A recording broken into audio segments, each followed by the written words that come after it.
個年代咧，好多人用電話溝通。咁樣用電話溝通最特別嘅咧，就係你唔需要望住個對方，你淨係打字啊咁樣。咁我只能夠講咧，呢一種係一個新嘅溝通模式。其實咧，同傳統嘅溝通模式咧，應該係分開兩樣嘅做法，或者兩樣嘅身體行為咁樣嘅。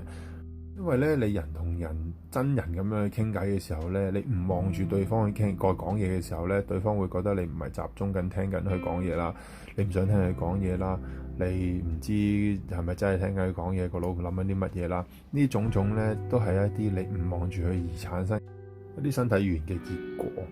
但係咧，細路仔咧好興咧，就係將電話溝通嘅模式咧擺落去人際溝通嗰度。所以我認為其實電話溝通唔係問題。不過咧，佢應該要分得清電話溝通同人溝通個技巧應該係有啲唔同嘅。講住咁多先，有機會再分享。拜拜。